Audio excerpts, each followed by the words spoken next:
Selamat siang dan salam sejahtera buat kita semua.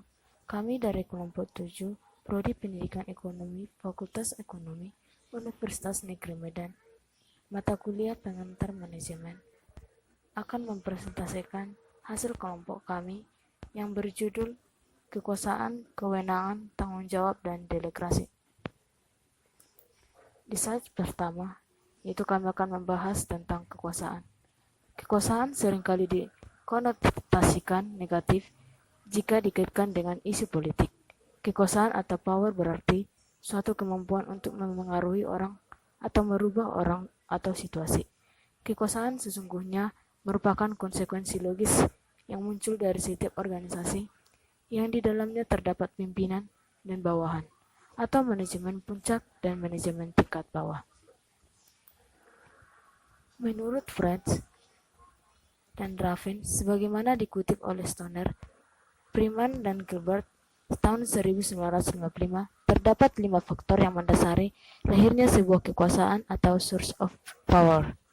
Yang pertama, reward power atau kekuasaan untuk memberikan penghargaan adalah kekuasaan yang muncul sebagai akibat dari seseorang yang posisinya memungkinkan dirinya memberikan penghargaan terhadap orang-orang yang berada di bawahnya. Yang kedua, coercive power atau kekuasaan untuk memberikan hukuman adalah kebalikan atau sisi negatif dari reward power.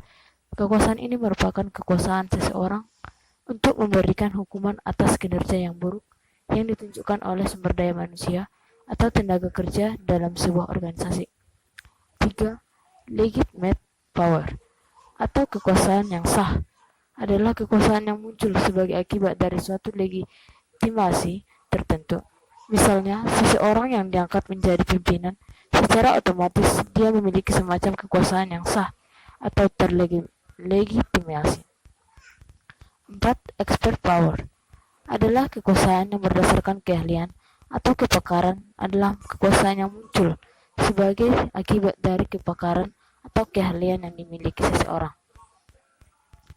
Yang kelima, reference power adalah kekuasaan yang muncul akibat dari adanya karakteristik yang diharapkan oleh seseorang atau sekelompok orang terhadap seseorang yang memiliki pengaruh terhadap seseorang atau sekelompok orang.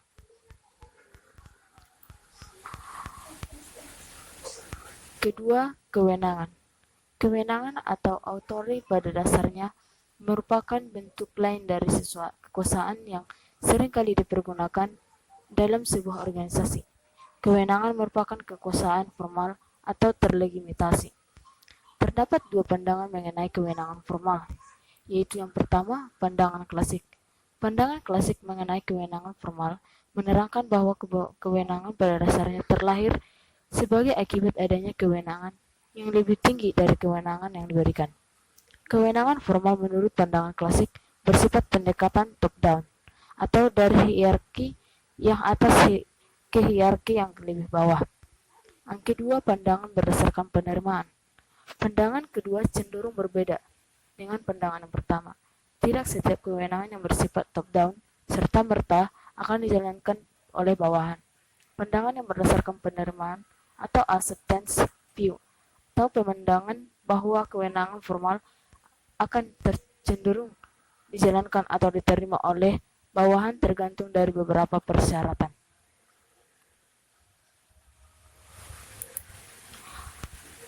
Selanjutnya, kewenangan dalam sebuah organisasi bisa dibedakan menjadi yang pertama, kewenangan lini. Kewenangan lini atau lini authority adalah mereka yang dalam organisasi bertanggung jawab terhadap berbagai kegiatan dalam rangka pencapaian tujuan organisasi.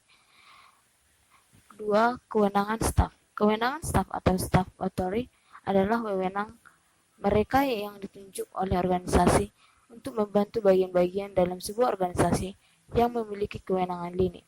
Oleh karena itu, mereka yang memiliki staf adalah mereka yang membantu organisasi dan mencapai tujuannya, hanya saja dengan cara tidak langsung. Ketiga, kewenangan fungsional. Kewenangan fungsional atau functional authority adalah mereka yang berada dalam bagian tertentu di organisasi.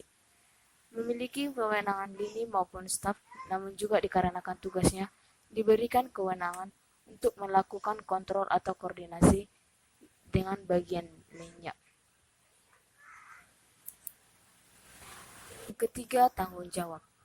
Setiap bagian atau departemen yang telah dibentuk atau ditentukan serta dihubungkan melalui garis-garis kewenangan maupun garis pemerintah memiliki satu konsekuensi penting lainnya dalam sebuah organisasi, yaitu apa yang dinamakan sebagai tanggung jawab. Jika kewenangan merupakan kekuasaan untuk melakukan sesuatu, tanggung jawab justru memberikan arah untuk apa ya dan kemana mestinya kekuasaan dipergunakan. Dengan kata lain, tanggung jawab mengingatkan orang-orang untuk tidak saja mempergunakan kewenangan yang dimilikinya, tetapi juga melaporkan apa saja yang telah dilakukan sehubungan dengan kewenangan yang telah diberikan kepadanya. Kadangkala orang-orang merupakan esensi dari tanggung jawab, sebagian dari jabatan atau tugas yang diemban ketika menduduki suatu bagian atau departemen tertentu. Oleh karena itu, perlu disadari bahwa setiap bagian dalam organisasi memiliki kewenangan sekaligus juga tanggung jawab dalam pencapaian tujuan organisasi. Pelimpahan wewenang dan tanggung jawab atau delegation. Pelimpahan wewenang pada dasarnya merupakan proses pengalihan tugas kepada orang lain yang sah atau terlegitimasi menurut mekanisme tertentu dalam organisasi dalam melakukan berbagai aktivitas yang ditunjukkan untuk pencapaian tujuan organisasi yang jika dilimpahkan akan menghambat proses pencapaian tujuan tersebut. Selanjutnya, terdapat beberapa manfaat dari pelimpahan wewenang. Yang pertama adalah pelimpahan wewenang memungkinkan subbagian atau bawahan mempelajari sesuatu yang baru dan memperoleh kesempatan untuk melakukan sesuatu yang baru tersebut. Manfaat kedua adalah bahwa pelimpah wewenang mendorong tercapainya keputusan yang lebih baik dalam berbagai hal.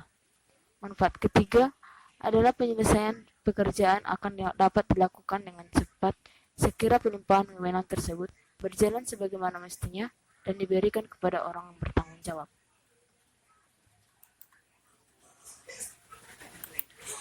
Menurut Stoner, memberikan prinsip klasik mengenai bagian pelimpahan wewenang efektif.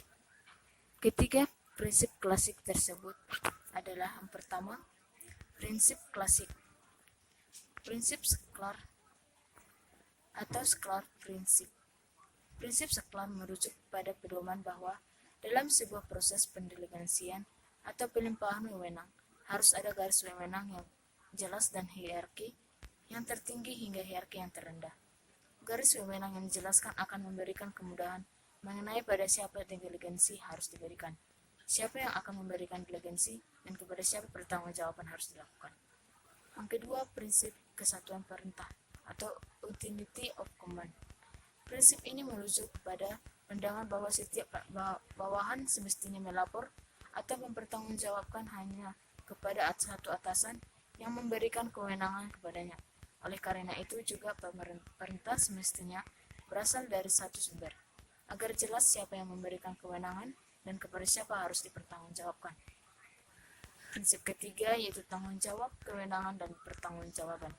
Prinsip ini beranggapan bahwa pelimpahan wewenang dilakukan untuk memperjelas siapa yang akan bertanggung jawab atas suatu pekerjaan dan dengan kewenangan seperti apa. Dengan adanya kejelasan ini, maka proses pertanggungjawaban dari apa yang telah dilegasikan juga akan menjadi lebih mudah dan jelas. Sekian hasil presentasi PowerPoint kami. Jika ada kesalahan dalam membaca, kami mohon maaf.